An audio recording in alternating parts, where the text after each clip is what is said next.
आपण पाहत आहात नाशिक खबर न्यूज, जनतेचे हक्काचे व्यासपीठ। महाराष्ट्रातल्या एकूण वेगवेगळ्या प्रकारे जी काही अतिवृष्टी चाललेली आहे, काही भागामध्ये पूरजन्य परिस्थिती आहे, मोठ्या प्रमाणात वारा जो आहे त्याचे देखील इव्हेंट्स होत आहेत। त्यामुळे दरड कोसळणं किंवा मोठ्या प्रमाणात वॉटर लॉगिंग होणं असेही अनेक प्रकार आपल्याला या ठिकाणी पाहायला मिळत आहेत। या संदर्भात आत्ताच आपला जो आपत्ती व्यवस्थापन कक्ष आहे या ठिकाणी राज्यातले सगळे प्रमुख अधिकारी आणि सर्व जिल्ह्यातले जिल्हाधिकारी, पोलीस प्रशासन, विभाग प्रशासन या सर्वांसोबत आम्ही चर्चा केलेली आहे। जी काही माहिती आहे ती माहिती त्यांना ऑलरेडी शेअर केली आहे। त्यानुसार त्यांनी काय प्लॅन तयार केलेले आहेत या संदर्भातली त्यांच्याकडनं माहिती जाणून घेतली आहे। त्यांच्या काही अडचणी असतील तर त्या समजून घेतलेल्या आहेत। विशेषतः मुंबईमध्ये आज 3 वाजतापासून हायटाईड आहे, भरती येणार आहे आणि मोठ्या प्रमाणात या भरतीमुळे त्या कालावधीमध्ये जेव्हा पाऊस होईल त्यावेळी काही भागामध्ये वॉटर लॉगिंग होण्याची संभावना आहे। पण त्याहीपेक्षा महत्त्वाचं आहे की आज अतिशय जोरानं, ज्याला आपण सोसायट्याचा वारा म्हणतो किंवा अतिशय वेगवान वारा म्हणतो, अशा प्रकारे हा वारा या ठिकाणी वाहणार आहे। कालही दिवसभर जवळपास 40 ते 50 किलोमीटर प्रति तास अशा पद्धतीचा वारा व्हायला आणि त्यामुळे साधारणपणे 4 महिन्यात या जे काही आपल्याकडे वृक्ष पडतात त्याच्या अर्धे केवळ काल एका दिवसात 350 जवळपास वृक्ष एका दिवसात पडलेले आपल्याला पाहायला मिळाले। 450 वृक्षांच्या फांद्या पडलेल्या आपल्याला पाहायला मिळाल्या। आज त्याहीपेक्षा तीव्र गतीचा वारा हा त्या ठिकाणी वाहण्याची संभावना आहे। तो दुपारनंतर रात्रीपर्यंत वाहणार आहे आणि म्हणून सगळ्यांना आपण अलर्ट दिलेला आहे। विशेषतः ज्या ठिकाणी दरड कोसळू शकते असे एरियाज आपण वॅकेट केलेले आहेत। आता काल मानखुर्दची जी घटना घडली, आपल्याला कल्पना आहे की ती बिल्डिंग वॅकेट केली होती, आजूबाजूच्या झोपड्या वॅकेट केल्या होत्या। दुर्दैवाने जो हा दुर्दैवी ज्यांचा मृत्यू झाला त्या लोकांनी मात्र तेवढाच एक भाग असा होता की जो वॅकेट केला नव्हता आणि त्यामुळे त्याच्यावरती बिल्डिंग पडली आणि अतिशय दुर्दैवी अशा प्रकारचा मृत्यू झाला आहे। पण अशा प्रकारच्या सगळ्या जे भाग आहेत त्या भागांमध्ये अलर्ट दिलेले आहेत, लोकांना तिथनं बाहेर काढणं चाललेलं आहे आणि या वाऱ्यामुळे ज्या संभावित अशा प्रकारच्या अडचणी येतील त्याचा देखील विचार केला आहे। जनतेलाही विनंती आहे की विशेषतः झाडं वगैरे, कारण ज्यावेळेस 70च्या स्पीडनी वेगाने त्या ठिकाणी वारा वाहील त्यावेळी वेगवेगळ्या संभावना आज ज्या आपण अपेक्षित केल्या नाहीत त्या देखील होण्याची शक्यता आहे। त्यामुळे त्याची काळजी घेणं हे अत्यंत महत्त्वाचं आहे। खरं म्हणजे जो काही महिन्याभराचा ॲव्हरेज असतं त्या ॲव्हरेज एवढा पाऊस केवळ 4 दिवसात मुंबईमध्ये पडलेला आहे। त्यामुळे मोठ्या प्रमाणात आपल्याला ही हानी जी आहे ती हानी होताना या ठिकाणी दिसते आहे। यासोबत सगळ्यात महत्त्वाचा जो अलर्ट आहे तो उद्याचा अलर्ट नाशिकला आहे। एक अतिशय मोठा लो प्रेशर बेल्ट हा नाशिकमध्ये त्या ठिकाणी तयार होतोय। मेजर डिप्रेशन ज्याला म्हणतात ते तयार होत आहे। या मेजर डिप्रेशनमुळे जो काही नाशिक आणि त्र्यंबकेश्वरचा मधला भाग आहे या भागामध्ये ढगफुटी उद्या संभावित आहे किंवा त्या प्रकारचे निर्देश आपल्याला प्राप्त झालेले आहेत। ही ढगफुटी देखील मेजर ढगफुटी असू शकते। जवळपास 300 mm पाऊस या ढगफुटीमुळे या सगळ्या भागामध्ये होऊ शकतो। नाशिकच्या बऱ्याच मोठ्या भागामध्ये तो होऊ शकतो। त्या दृष्टीने जिल्हा प्रशासनाने मोठ्या प्रमाणात तयारी केलेली आहे। शाळांना सुट्टी देणं असेल किंवा जिथे पाणी साचू शकतं अशा भागात काम करणं असेल, नाशिक शहर असेल किंवा नाशिक जिल्हा असेल, जो ग्रामीणचा भाग आहे तो भाग असेल, या ठिकाणी वेगवेगळ्या प्रकारे अशा प्रकारच्या क्लाउड ब्रस्टमुळे जी परिस्थिती येऊ शकते त्याचं अँटिसिपेशन करून बऱ्याचशा उपाययोजना त्या ठिकाणी करण्यात आलेल्या आहेत। पण याच्यावर अतिशय करडी नजर ही आपल्याला ठेवावी लागेल, कारण हा एक मेजर इन्सिडेंस जो आहे तो या ठिकाणी आपल्याला संभावित आहे. मुळामध्ये 8 तारखेपर्यंत सातत्याने आपल्याला हे सगळे अलर्ट्स आहेत. आता विशेषतः आपण जर बघितलं तर गेल्या 4-5 दिवसांमध्ये पालघर जिल्हा हा अतिशय वर्स्ट अफेक्टेड अशा प्रकारचा जिल्हा आहे. वसई विरारचा भाग असेल, पालघर शहराचा भाग असेल, याच्यामध्ये खूप मोठ्या प्रमाणात पाणी जंपण्याच्या घटना या ठिकाणी झालेल्या आपल्याला पाहायला मिळत आहेत. त्या ठिकाणचे रस्ते बंद आहेत. विशेषतः रेल्वे ज्या आहेत, या रेल्वे आपल्याला ज्या गुजरातमध्ये येणाऱ्या रेल्वे आहेत त्या आधीच मध्ये रस्त्यात थांबलेल्या आहेत. तिथल्या लोकांना रेल्वेतनं काढून रोडच्या माध्यमातनं आणण्याचा प्रयत्न चाललेला आहे.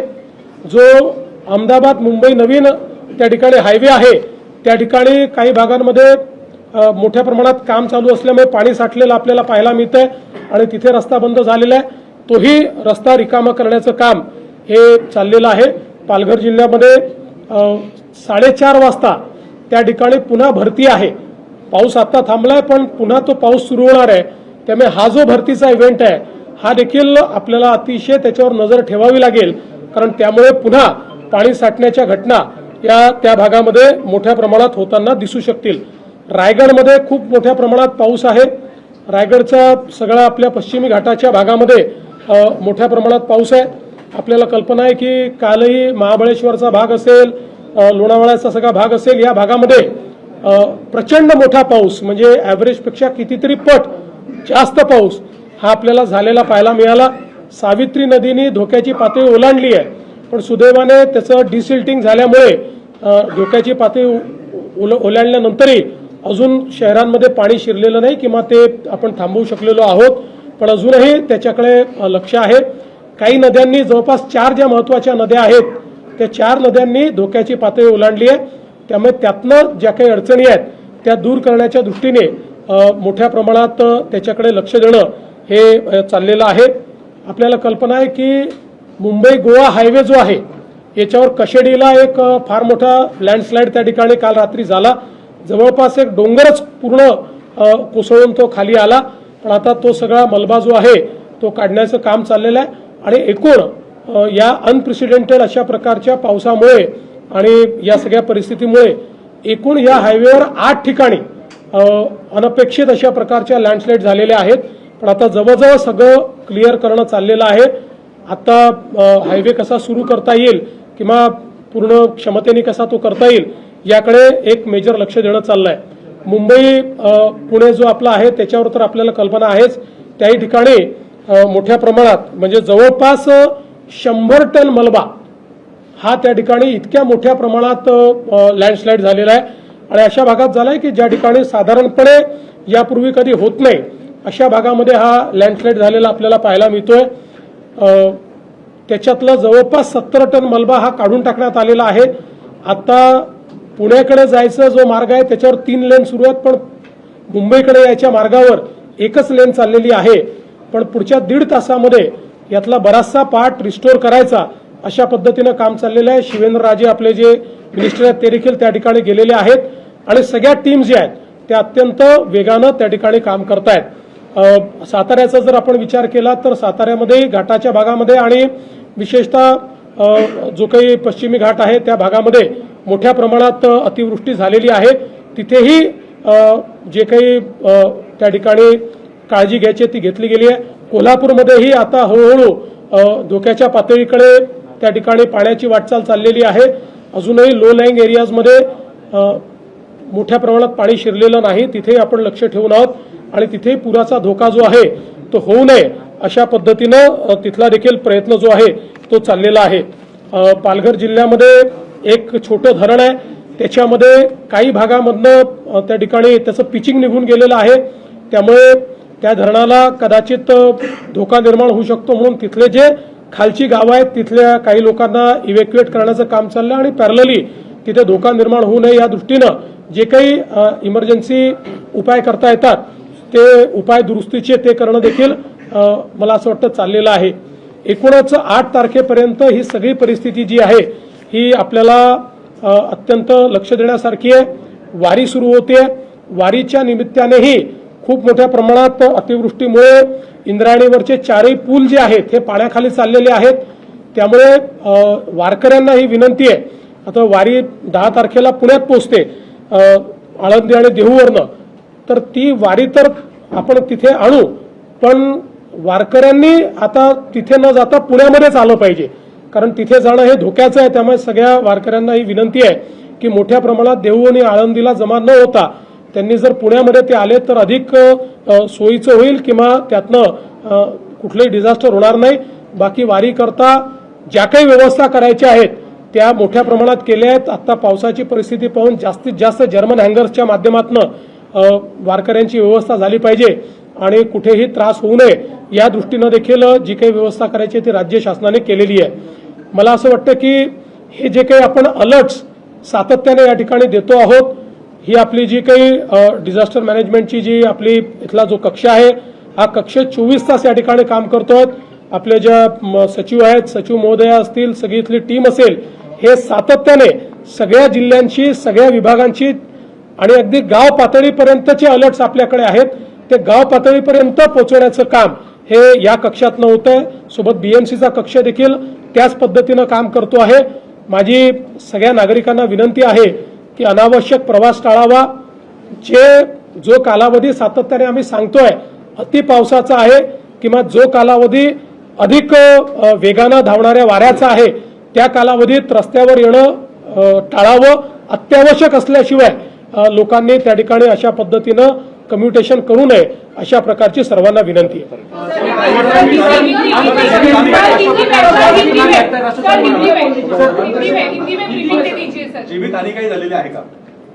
जीवितहानी काही प्रमाणात झालेली आहे. त्या संदर्भातली माहिती आपल्याला यापूर्वी आम्ही दिलेली आहे, ती माहिती पण आम्ही देऊ. अनप्रेसिडेंटेड असं घडणार तुम्ही असं म्हणाले, अनेक घटनांचा तुम्ही उल्लेख केला.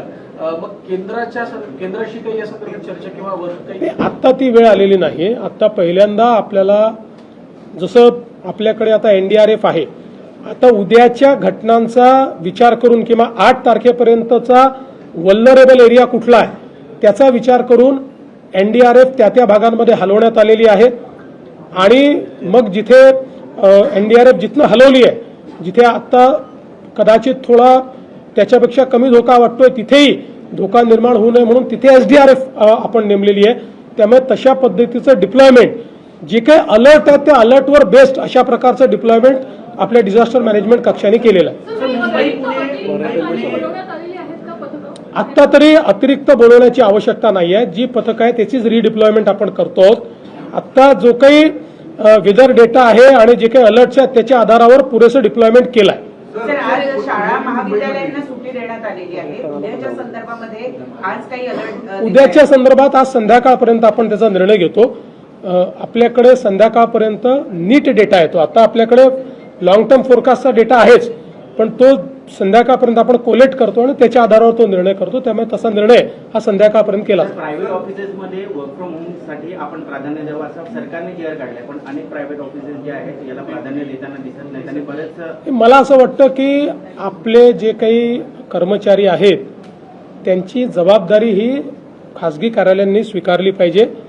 आपल्या कर्मचाऱ्यांच्या जीविताची, त्यांच्या एकूण सगळ्या गोष्टींची जबाबदारी ही सगळ्या आस्थापनांची आहे आणि हा मानवतेचा धर्म आहे. याच्यामध्ये कायदा, याच्यामध्ये कुठलं तरी बळगा, याच्यामध्ये काही कोणाचा GR याही पेक्षा मानवतेच्या दृष्टिकोनातून ज्यावेळी अशा प्रकारचे आपण अलर्ट देतो त्यावेळी ही अपेक्षा आहे की त्यांनी देखील त्याला रिस्पॉन्ड केलं पाहिजे. त्यामुळे आम्ही हा प्रयत्न करू की सगळे त्याला रिस्पॉन्ड करतील. सर, पुणे आणि मुंबई एक्सप्रेस हायवेवर यावेळेस पहिल्यांदा पाणी साचलं. नेमकं काय कारण झालं त्याच्यामुळे? आणि दुसरं सर एक तास कनेक्टिंग की काही ठिकाणी आपण आदेश दिले प्रशासनाने संदर्भात आलं, पण अनेक ठिकाणी कार्यालयामध्ये कर्मचाऱ्यांना बोलवणं हा भाग करत आहे. तिथे काय सुविधा आहे? पहिलं तर हे जे मुंबई पुणे हायवेवर झालंय, मी जसं सांगितलं की हा अप्रत्याशित किंवा विचार न केलेला इव्हेंट ज्याला म्हणतो, अनप्रेसिडेंटेड अशा प्रकारचा इव्हेंट आहे.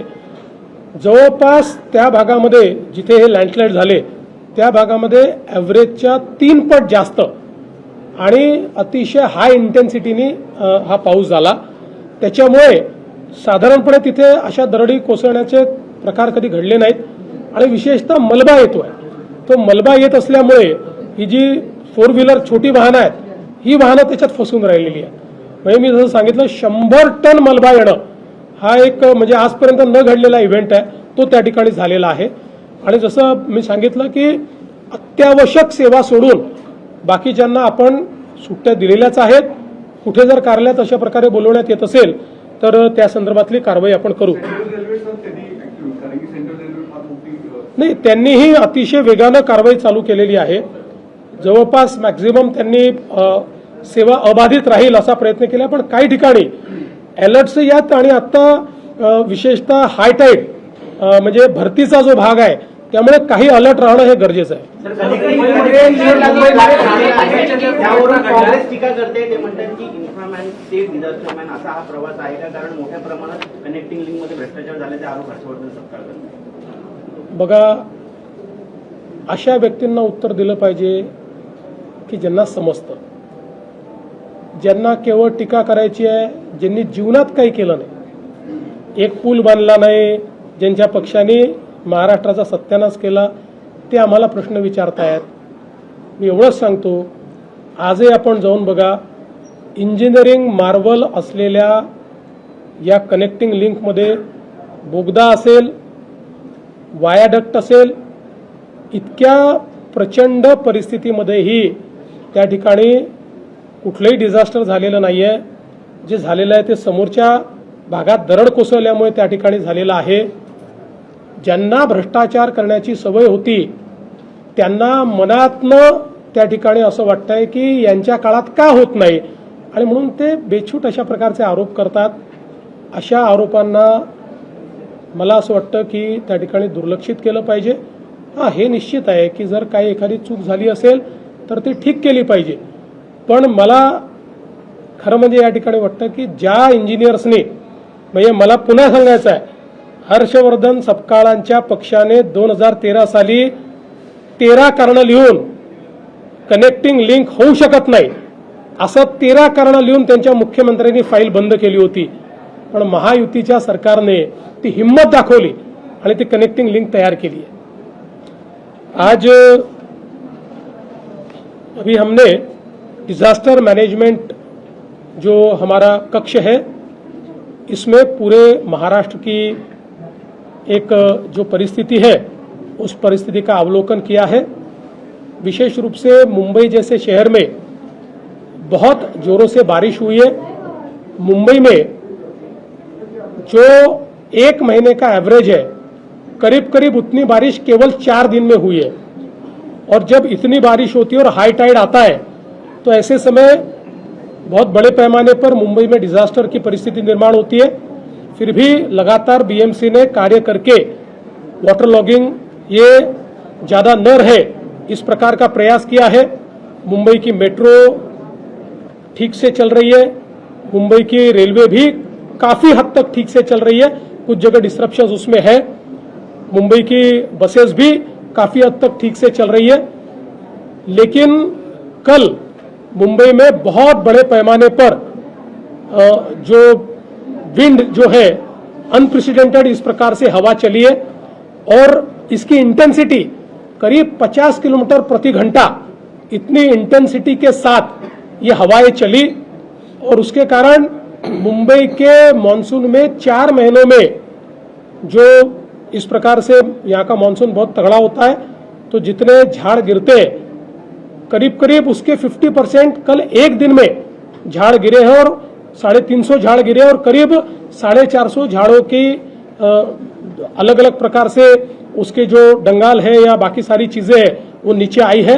तो एक प्रकार से बहुत इंटेंसिटी के साथ यहाँ पर हवा को हमने देखा है और आज उससे भी ज़्यादा इंटेंसिटी से यहाँ पर हवाएं बहने वाली है। करीब 70 किलोमीटर प्रति घंटा से 90 किलोमीटर तक भी हो जा सकती है, पर 50 से 70 किलोमीटर इस इंटेंसिटी के साथ यहाँ पर हवाएं चलेगी। इसलिए हमने लोगों को आज हमने छुट्टी भी दी है, हमारे ऑफिसेस को भी दी है, लोगों को वर्क फ्रॉम होम कहा है और लोगों को अपील की है कि लोग कम से कम घर से बाहर निकले, अत्यावश्यक हो तभी घर से बाहर निकले, अन्यथा मुझे ऐसा लगता है कि कोई न कोई प्रकार से दुर्घटना का सामना उनको करना पड़ेगा। इसके साथ साथ अगर हम लोग महाराष्ट्र के ये सारे इलाकों की बात देखेंगे तो कल नासिक में एक बहुत बड़ा अलर्ट है। कल क्लाउड बर्स्ट नासिक में होने की संभावना है और ये भी एक मेजर इस प्रकार का क्लाउड बर्स्ट है जो नासिक और त्र्यंबकेश्वर के बीच होगा, जिसका असर नासिक डिस्ट्रिक्ट में और नासिक शहर में भी हमको देखने को मिलेगा और 300 mm इतनी इंटेंसिटी से वहां पर इस क्लाउड बर्स्ट की बारिश जो है वो बारिश होगी। इसके लिए भी पूरी तैयारी जो है वो हम लोगों ने की है। विशेष रूप से रायगढ़ जिला, पालघर जिला, सातारा जिला, मुंबई, ये सारा जो और पुणे, ये जो सारा इलाका, इन इलाकों में बड़े पैमाने पर बारिश हुई है। और ये बारिश जो है ये हम लोग जानते हैं कि जब हमारा मानसून शुरू हुआ तब से लेकर पहले 20-25 दिनों में बारिश नहीं हुई और करीब करीब 4 दिनों में, 3 दिनों में ये बारिश हो रही है। तो इसकी इंटेंसिटी बहुत हैवी इस प्रकार की इंटेंसिटी है। इसमें एनडीआरएफ है, एसडीआरएफ है, इनका रीडिप्लॉयमेंट किया गया है। अगले जो 3 दिन है, करीब 8 तारीख तक समझ लीजिए, 8 तारीख की रात तक ये इंटेंसिटी बहुत ज्यादा रहेगी। उस दृष्टि से सभी जो डिस्ट्रिक्ट कलेक्टर्स है, डिस्ट्रिक्ट एडमिनिस्ट्रेशन है, इन सभी को अलर्ट किया गया है, पुलिस एडमिनिस्ट्रेशन को अलर्ट किया गया है। इसके जो वेदर इवेंट्स है इसकी पुख्ता जानकारी उनको दी गई है, कहां कहां पर इस प्रकार के इवेंट्स हो सकते हैं, उससे क्या परिणाम हो सकता है ये भी देखा गया है। जैसे कल हमने देखा कि बहुत बड़े पैमाने पर लैंडस्लाइड्स होने से 8 जगह लैंडस्लाइड हुआ और मुंबई गोवा जो हाईवे वो बंद हुआ, उसको शुरू करने का प्रयास चल रहा है। बहुत बड़े पैमाने पर लैंडस्लाइड मुंबई पुणे एक्सप्रेसवे पर हुआ, करीब 100 टन का मलबा ये मुंबई पुणे एक्सप्रेसवे पर आया, अभी उसको भी शुरू किया जा रहा है। मुंबई से पुणे जाते हुए 3 लेन शुरू हो चुकी है, पुणे से मुंबई अभी केवल 1 लेन शुरू है। अगले 1-1.5 घंटे में उसको भी शुरू करने का पूरे तरीके से या उस मलबे को साफ करने का काम चल रहा है। और कुल मिलाकर सारी परिस्थिति पर हम लोग नजर रखे हैं। प्रशासन पूरे अलर्ट मोड पर है और लोगों को ऐसे डिजास्टर के समय जो जो प्रकार की मदद लगती है उसको करने का प्रयास भी चल रहा है।